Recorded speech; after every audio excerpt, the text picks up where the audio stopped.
बोल किस्तूरी बोल बोल। देखो मैं आग लगा दी, तेरे को रुकावट डाल रहा है ना, यानी काल निरंजन, मैंने उसको आग लगा दी, देखो वो हट गया। अभी बोल, तू फ्री है अभी, बोल किस्तूरी बोल। मारी है कि किसी ने मारी है, तू मरी है? बोल बोल किस्तूरी बोल दे। योगी आदित्यनाथ जी महाराज ने नोएडा में जाकर इस मिथक को तोड़ने का काम किया और दोबारा मुख्यमंत्री बने। अभी आगरा के अंदर जो मुख्यमंत्री का जो निवास स्थान था, उसमें जब जाने के लिए योगी जी ने कहा, तो वहाँ जो अफसरशाही है उसने कहा कि जो भी मुख्यमंत्री इसमें रात को रुकता है तो वहाँ भूत प्रेत आ जाते हैं, रात को भूत दिखाई देता है। योगी जी ने कहा मुझे भूत से बात करनी है। महाराज जी जाकर के उसमें सोए, 11 बजे तक भूत का इंतजार किया, फिर सो गए। सुबह 4 बजे महाराज जी उठे, देखा कोई भूत नहीं आया। जिन भूत प्रेत और ओपरी प्राय किन में आती है? जिनके आटे वाले पिपे में चूहे कूद रहे हैं। ये भी सच्चाई है। ज्यादातर उन लोगों के अंदर ही माता आती है, उन्हीं में हनुमान जी आता है। आज तक किसी प्रधानमंत्री में, किसी मुख्यमंत्री में, किसी आईपीएस में, किसी आईएएस में, एमबीबीएस में, जीएमएस में, पीएचडी में, एमफिल में और डिलीट तक जितने एमकॉम, बीकॉम, एमटेक, बीटेक या तमाम प्रकार की शिक्षाओं से उत्कृष्ट व्यक्ति के जीवन में। आज ही मैं रामधन गोस्वामी जी का मैंने एक इंटरव्यू देखा, उन्होंने एक बात कही कि मैं कीर्तन कर रहा था, भजन कर रहा था, उस टाइम गौ माता ही आ गई इसमें। हाँ बताइए, एक में बताते हैं कि भी गौ का भजन गाते, एक में गाय आ गई और वो करने लगी भां।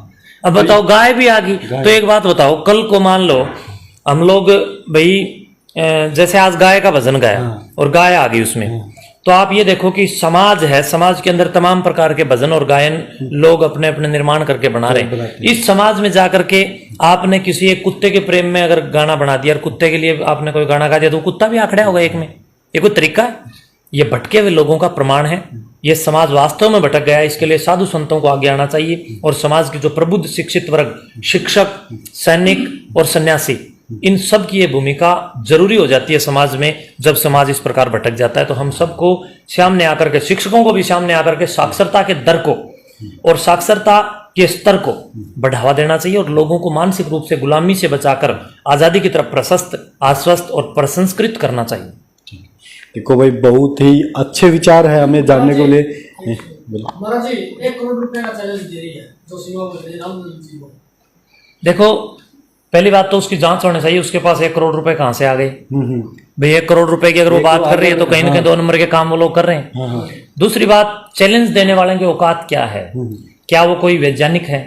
क्या वो कोई एमबीबीएस है? या क्या वो कोई बड़ा चिकित्सक किसी भी पद्धति से है?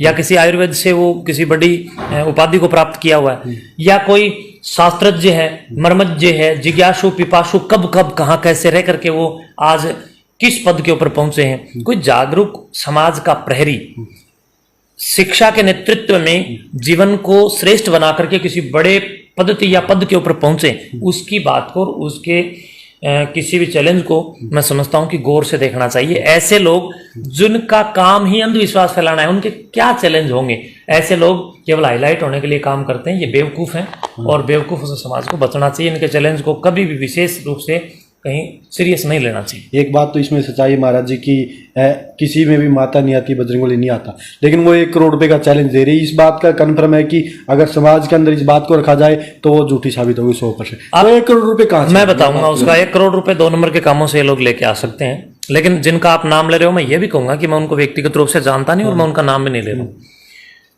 प्रिय बंधु, ऐसा होता क्यों है? ये लोग क्यों चैलेंज देते हैं? एक व्यक्ति अगर एक जगह बैठ करके एक जगह केंद्र बिंदु को अपना निशाना बनाकर दिन भर में 100 पत्थर मारेगा तो 5-7 पत्थर तो ऑटोमेटिक ही निशाने पर लग जाएंगे। जिस समय निशाने पर वो 5-4 पत्थर लगे, उन 5-4 पत्थरों को लगते हुए निशाने पर देखने वाले दर्शक उसको निशानेबाज समझ लेंगे। बाकी के जो 95 हैं जो लगे ही नहीं, उनको उन लोगों ने देखा ही नहीं है। अब हर रोज इनके पास सैकड़ों पाखंड फैलाने वाले लोगों के पास सैकड़ों लोग जाते हैं। अब सारे दिन लोगों को बरगलाएंगे 5-7 का तो ऑटोमेटिक काम सिद्ध हो जाता है। वो 5-7 फिर उनके अंधभक्त बन जाते हैं। वो कहते हैं कि नहीं, हमारा तो लड़का और लड़की प्राप्त हुई है इसी भक्तनी के पास जाने से। जैसे वो मोखरा वाले एक नशा तो तंबाकू पियक्कड़ थी, एक वो ढोंगण, कितना ढोंग फैलाया और पूरे गांव ने, देखो हम लोगों ने वहां पंचायतें की, लोगों को जागरूक किया, समाज को जागरूक किया। फिर मोखरा गांव ने कहा, वहां के तपे ने कहा कि हम एक पंचायत करके इसके ऊपर निर्णय लेकर के इनको यहाँ से खदेड़ेंगे। तो फिर हमने गांव राम पर छोड़ दी और गांव राम में जागृति आई और जागरूकता का लास्ट में परिणाम ये हुआ कि उस ढोंगिन को वहां से निकलना पड़ा। तो ये इस प्रकार के ढोंग आप श्रीनिवास में आपने देखा, इस प्रकार के ढोंग कई हमारे यहाँ उचाना में भी एक बहुत बड़ा ढोंग चला था, लाखों की जनता आई, कितने कितने जगह पर इस प्रकार का ना हुआ। महेंद्रगढ़ में भी एक ढोंग एक बार चला कि चलते हुए रेल को एक छोटा सा बच्चा रोक देता है। ये प्रायोजित होते हैं और पैड लोग होते हैं और उन्हीं के माध्यम से समाज को बेवकूफ बना दिया जाता है। बंधुओं, जब दिन भर ये ढोंगी पाखंडी 100 पत्थर मारेंगे तो 2-4 ऑटोमेटिक वो काम होते हैं और वो जो 2-4 व्यक्ति हैं वो इनके ब्रांड एम्बेसडर बन जाते हैं प्रचार के लिए। उन लोगों का प्रचार समाज के लिए घातक है। देखो भी आपने बड़े अच्छे विचार सुने। मैं सभी दोस्तों से रिक्वेस्ट करना चाहूँगा, आज तक मैंने नहीं बोला कभी मेरी वीडियो में कि आप वीडियो को शेयर कीजिए, लेकिन अगर आपको सच्चाई के साथ चलना है, पाखंड को खत्म करना है, तो इन विचारों को सभी लोगों के पास पहुंचाना होगा ताकि इन बातों को जाने, उनकी सच्चाई है वो जान सके, बातों पर अमल कर सके। सभी दोस्तों रिक्वेस्ट करता है वीडियो को शेयर कर रहे हैं। एक बात अंत में मैं ये कहूंगा कि अगर इन लोगों को चैलेंज देने की इतनी इन लोगों की औकात है तो देश के इस मातृभूमि के अंदर पता नहीं कितना सोना चांदी नीचे जमीन में अपने पूर्वजों का दबा पड़ा है, तो क्यों नहीं ये लोग उसकी जानकारी केंद्र या राज्य सरकार को देते ताकि देश का जो इतना भारी प्रगति हो, विकास हो, उन्नति हो, और जो हमारे ऊपर विदेशियों से हमने जो कर्ज लिया हुआ भारत ने वो कर्ज भी कम हो। दूसरी बात, चंद्रयान 3 भेजना हो, चंद्रयान 1-2 भेजना हो या आदित्य L1 भेजना हो तो वैज्ञानिक, यानी ढोंग और पाखंड फैलाकर जनता को गुमराह करना हो तो ये पुच्छाड़ है, ये पाखंडन, ये भगतन है। और जब बात आती है मंगलयान की, मंगल ग्रह की, रिसर्च की, अनुसंधान की, तब इन लोगों के मुंह में दही जम जाता है। मैं समझता हूं इस प्रकार के व्यक्तियों को वैज्ञानिक दृष्टिकोण से देश की सरकार, शासन और प्रशासन को नियमन में ला करके परिष्कृत करना चाहिए, इनकी जांच करनी चाहिए कि इनको अगर मालूम है तो छोटी मोटी भैंस खोगी, अंगूठी खोगी, धोती खोगी, कपड़ा खो गया, ये ढोंगों में नहीं इनकी ऊर्जा खपत होनी चाहिए, बल्कि इनको इसरो में बिठाओ, अच्छे काम करे। हाँ, या इनको अन्य वैज्ञानिक जो हमारी प्रौद्योगिकियां हैं या हमारी जहां पर विज्ञान के रोज जो नए नए प्रयोग हो रहे हैं उन प्रयोगों में बिठाएं ताकि वहां कुछ ये बड़े प्रयोग भी दे सकें। और ये लोग ही बता देंगे भी चंद्रयान भेजने की 600 करोड़ खर्च करने की जरूरत क्या है। इन लोगों को भी बता देना चाहिए कि चंद्रमा पर जलवायु कैसी है, खनिज लवण कौन से हैं, हाइड्रोजन कितनी है, ऑक्सीजन कितनी है, वनस्पति कितनी है, कौन कौन से वहां पर तत्व है मानवीय जीवन विकास के लिए उपयोगी, वहां पर उपयुक्त रूप से स्थायी रूप से स्थापित है या फिर कौन से नहीं है, कौन से ग्रह पर क्या जीवन है, कौन से ग्रह के ऊपर एलियन है,